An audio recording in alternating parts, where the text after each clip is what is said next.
السلام علیکم ورحمۃ اللہ وبرکاتہ۔ ناظرین اکرام، حضرت سعد بن معاذ انصاری رضی اللہ تعالی عنہ یہ مدینہ منورہ کے رہنے والے بہت ہی جلیل القدر صحابی رسول ہیں۔ حضور صلی اللہ علیہ وآلہ وسلم نے مدینہ منورہ تشریف لے جانے سے پہلے ہی حضرت مصعب بن عمیر رضی اللہ تعالی عنہ کو مدینہ منورہ بھیج دیا تھا کہ وہ مسلمانوں کو اسلام کی تعلیم دے اور غیر مسلموں میں اسلام کی تبلیغ کرتے رہیں۔ حضرت مصعب بن عمیر رضی اللہ تعالی عنہ کی تبلیغ سے حضرت سعد بن معاذ رضی اللہ تعالی عنہ دامن اسلام میں آ گئے اور خود اسلام قبول کرتے ہی یہ اعلان فرما دیا کہ میرے قبیلہ بنو عبد الاشہل کا جو مرد یا عورت اسلام سے منہ موڑے گا میرے لیے حرام ہے کہ میں اس سے کلام کروں۔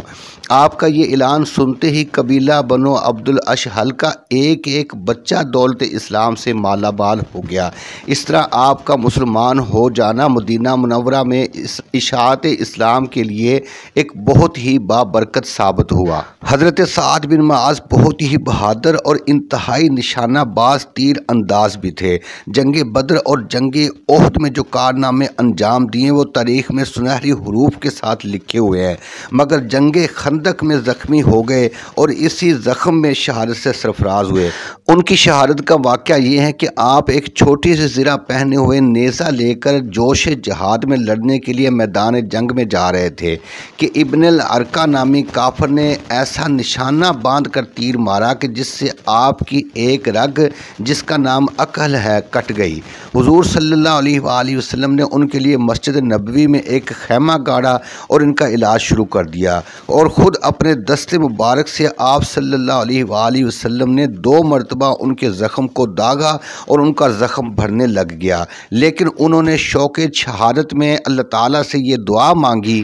کہ یا اللہ تو جانتا ہے کہ کسی قوم سے مجھے جنگ کرنے کی اتنی تمنا نہیں ہے جتنی کفار قریش سے لڑنے کی تمنا ہے، جنہوں نے تیرے رسول کو جھٹلایا اور ان کو ان کے وطن سے نکالا۔ اے اللہ میرا تو یہی خیال ہے کہ اب تو نے میرے اور قریش کے درمیان جنگ کا خاتمہ کر دیا ہے، لیکن اگر ابھی کفار سے کوئی جنگ باقی رہ گئی ہو جب تو مجھے زندہ رکھ تاکہ میں تیری راہ میں ان کافروں سے جنگ کروں، اور اگر اب ان لوگوں سے کوئی جنگ باقی نہیں ہے تو میرے اس زخم کو پھاڑ دے اور اسی زخم میں تو مجھے شہادت عطا فرما دے۔ خدا کی شان کہ آپ کی یہ دعا ختم ہوتے ہی اچانک آپ کا زخم پھٹ گیا اور خون بہہ کر مسجد نبوی میں بنی غفار کے خیمے کے اندر پہنچ گیا۔ ان لوگوں نے چونک کر کہا، اے خیمے والو، یہ کیسا خون ہے جو تمہاری طرف بہہ کر ہماری طرف آ رہا ہے؟ جب لوگوں نے دیکھا تو حضرت سعد بن معاذ رضی اللہ تعالی عنہ کے زخم سے خون جاری تھا۔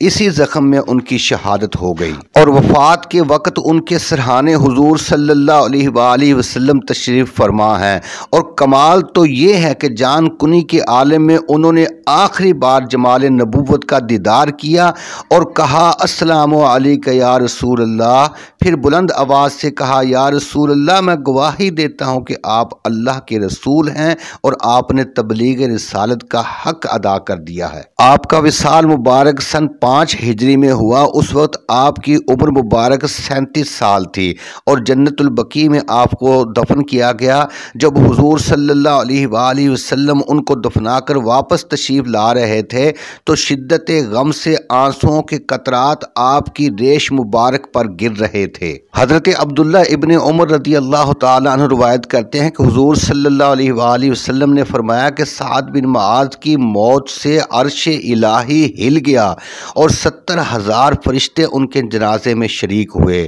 محمد بن شرجیل بن حسنہ کا بیان ہے کہ ایک شخص نے حضرت سعد بن معاذ کی قبر کی مٹی ہاتھ میں لی تو اس میں سے مشک کی خوشبو آنے لگی، اور دوسری روایت یہ ہے کہ جب ان کی قبر کھودی گئی تو اس میں سے خوشبو آنے لگی۔ جب حضور صلی اللہ علیہ وآلہ وسلم سے اس کا ذکر کیا گیا تو آپ نے سبحان اللہ فرمایا اور مسرت کے آثار آپ کے رخسار انور پر نمودار ہو گئے۔ حضرت سلمہ بن اسلام رضی اللہ تعالیٰ عنہ کہتے ہیں کہ جب حضور صلی اللہ علیہ وآلہ وسلم حضرت سعد بن معاذ کے خیمہ میں تشریف فرما ہوئے تو وہاں کوئی بھی آدمی موجود نہیں تھا، مگر پھر بھی آپ صلی اللہ علیہ وآلہ وسلم لمبے لمبے قدم رکھ کر پھلانگتے ہوئے خیمہ میں تشریف لے گئے اور ان کی لاش کے پاس تھوڑی دیر ٹھہر کر پھر باہر تشریف لائے۔ تو میں نے عرض کیا کہ یا رسول اللہ، میں نے آپ کو دیکھا ہے کہ آپ خیمہ میں لمبے لمبے قدم کے ساتھ پھلانگتے ہوئے داخل ہوئے، حالانکہ خیمہ میں کوئی شخص بھی موجود نہیں تھا۔ تو آپ صلی اللہ علیہ وآلہ وسلم نے ارشاد فرمایا کہ خیمہ میں اس قدر فرشتوں کا ہجوم تھا کہ وہاں قدم رکھنے کی جگہ نہیں تھی، اس لیے میں نے فرشتوں کے بازوؤں کو بچا بچا کر قدم رکھا۔ تو ناظرین اکرام، عرش کو ہلتے ہوئے دیکھنا، 70,000 فرشتوں کی تعداد کا علم ہونا اور فرشتوں سے خیمے کا بھرے ہوئے دیکھنا، کیا یہ ہماری آنکھیں دیکھ سکتی ہیں؟ تو پھر ہم برابری کرتے ہیں اللہ کے رسول کی۔ بے شک یہ حضور صلی اللہ علیہ وسلم کی آنکھوں کا کمال ہے۔ اور دوسری بات یہ ہے کہ خدا کے نیک اور محبوب بندوں کی نسبت سے جب ان کی قبر کی مٹی میں مشک کی خوشبو پیدا ہو سکتی ہے تو ان قبروں کے پاس حاضر ہونے والے زائرین کی بیماریاں اور مشکلات بھی دور ہو سکتی ہیں۔